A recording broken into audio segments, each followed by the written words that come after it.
this time around, all four of us got the tourist visa. And so that's how we entered this country. We came here as tourists. And then when it was, when the visa said it's only here for 3 months, you're not supposed to work. We didn't. We overstayed our visa. Basically, we became undocumented. And that means, we're in the country illegally. We didn't have papers. We didn't have permits to live here. We didn't have any permits to work here. And at any point, if, we get arrested or if immigration finds us, we can get deported. How would, wait, so you're technically, like, I guess, in hiding? Yeah. So then how would immigration, like, find you? Lots of different ways. Immigration sometimes will raid workplaces that hire undocumented immigrants. Sometimes they'll, if you're filing, like some people stay here by getting married or paying someone to marry them. Sometimes immigration can tell that that you're not actually a couple through the interview process. Sometimes if you break the law, like anything, like if you get pulled over because you're driving and you don't have the right paperwork to show them, or can you get your license if no? So then what did you guys do this whole time when you're here undocumented? We had fake papers. Yeah. Oh. My parents found a way to acquire fake papers. So since with the fake papers, can you like work and just do what documented people can do? Yeah. As long as you were doing things that weren't so, like, my parents took low-wage jobs because, they don't really check your papers so thoroughly, and they don't really, look at things so thoroughly. Being undocumented is really hard, because you leave the Philippines because life is hard there, or hard enough where you don't feel like you can really survive for very long. I mentioned that we weren't very poor. We didn't live in a slum or anything like that. But did it feel like a slum here? No. I mean, it definitely wasn't what we expected. I think I think everyone comes here with high hopes and big dreams and thinking we're gonna be rich. But that's not how it is here. It's hard here. Life is hard here, and especially if you're undocumented, there's not that many opportunities for you. You're constantly afraid. You're constantly hiding. You have to lie all the time. When I was young, I was 9, 10, and the only way we could stay here was if my parents found fake papers, and so I had a fake birth certificate that said I was born in Hawaii, and I had to lie to people, friends of mine that I was making. They would ask me where I was born. I would say Hawaii, even though I'd never been to Hawaii. So it's a great amount of stress. You can't ever go back to the Philippines because then you'll get deported. And so, I would think a lot about the Philippines and didn't really understand life here. My parents gave up jobs that were okay, in the Philippines, but just weren't sustainable long term. And then they come here and they had worse jobs, having to get paid under the table, taking care of being caregivers, and my mom both of my parents graduated with college degrees, and they came here and they became caregivers, right? Because that's what you have to do to survive here, especially if you're undocumented. And I think that's the hard part about that experience is no one comes here thinking that they're gonna break laws or trying to take advantage of America or the system here. I think we're trying to get away from a place that doesn't allow us to survive long term. And so we came here with a lot of big hopes and dreams, and with the intention to work hard, to study hard, right, and to get good jobs and contribute to the economy and contribute to the society here, so that we can flourish, right? That's the American dream. We wanted the American dream. We wanted to work hard, and if we worked hard enough, make it for ourselves and give ourselves a future, and give our sons and daughters and our future kids a future. I think that's the hope when you get here, and then you realize how hard it is to actually attain all of that, and that there's not really a lot of help here for you. So I think,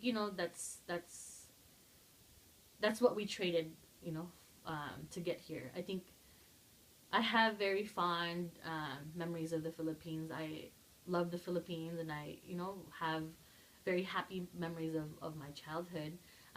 But I mean, I was a child, so I don't know how stressed my parents were trying to figure out how to pay bills or how to make sure that I can go to school or have food on the table. So I'm sure, that was really hard for them. And so, when you're left to that, you make decisions that you feel like is the only way to make sure that your family can survive. Did you ever want to go back?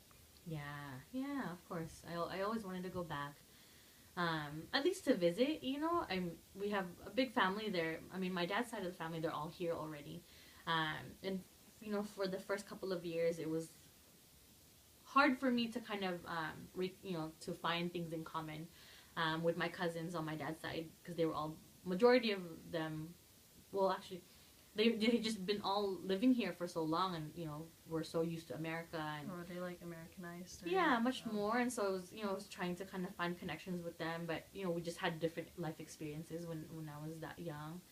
On our side of the family, I mean, even now, a majority of them are still in the Philippines, and I hardly saw them already when I was living in Manila, because they were all from the province. And then we moved here, and I just felt even more disconnected from them, and just felt like I wasn't I wasn't able to get to know a family that I should be close to. And so I missed that. I missed, and there's just notions of home that I missed a lot. I missed food, certain types of food that they don't have here, fruits that they don't have here. I missed just the way of life and the culture there. So yeah, I mean, definitely I wanted to go back to the Philippines, but and I didn't understand why we couldn't go back. I just knew we were undocumented and we weren't allowed to. How did you get documented, or how did you become okay or legal here? We got amnesty, so we're actually one of the very, very lucky ones. We had been trying to legally adjust our status by getting work permit. My parents were trying to get their employers to petition them for a work permit.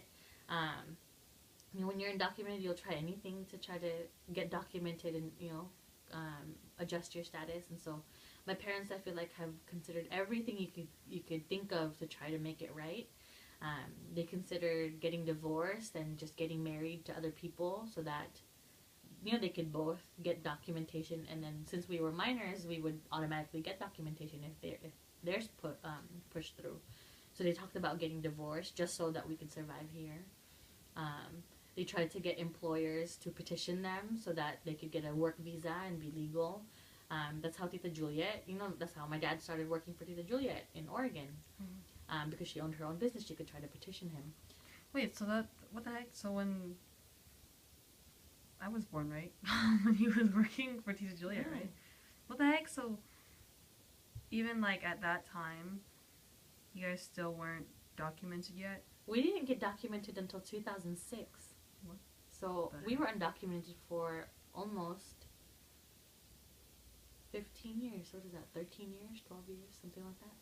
Was it like hella hard? Or did you always feel like you were like being watched? Yeah. I was always afraid.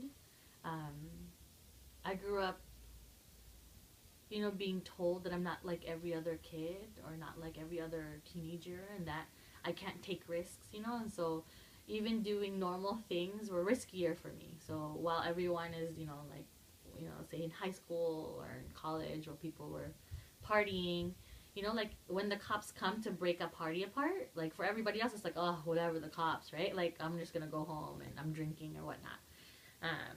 For me, anytime the cop pulls over a car that I'm in, like that could mean I could get deported. If a cop comes to break up a party and I'm at the party, that's a risk that I'm taking, that I might get deported.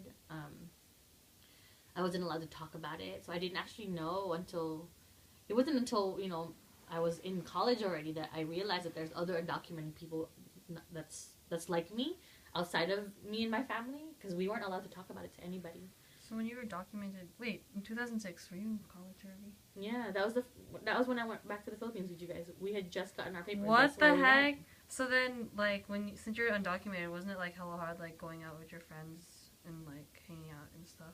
And Yeah, yeah. I was afraid all the time, and had to lie to even to my friends. You know, like so they would be like, "Yo, let's go get drunk and let's go drink and let's go, joyriding," and I'd be like, "No," or like, yeah, like let's go do whatever to the club and use a fake ID. And I'm like, no, like not because I didn't want to, but I was scared. I was scared that I would get deported. and then when you remember, or I don't know, because I remember your parents were going to get divorced. It wasn't because like how normal people divorce. It was really because of the documentation thing. I think part of it was that. I think the other part of it was, they were doing anything that they could do so that we could survive monetarily, economically, right? And so part of that meant that my dad moved to Oregon and we had to live apart for 2 years? So all that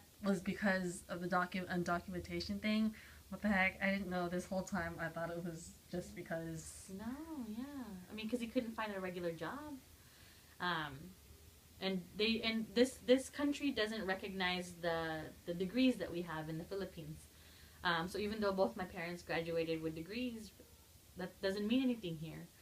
You can't apply that here. And so even though they have that experience, that doesn't help you get a job here. And so they just work whatever job they can find. And my dad worked odd jobs, right? Like pizza delivery guy, worked at a deli, worked as a bus, like a bellman, right? Oh, like, what the heck? And as a caregiver. And so part of the time was, the only job he could get was for Tita Juliet to work in Oregon. But that was like the best thing you can do, right? Because Tita Juliet, at least, like, it pays pretty well. I think it paid okay, but I think, it's hard to come to this country so that you could save your family and then you end up having to live apart, right? So my dad lived in Oregon for 2 years, and we lived apart from him.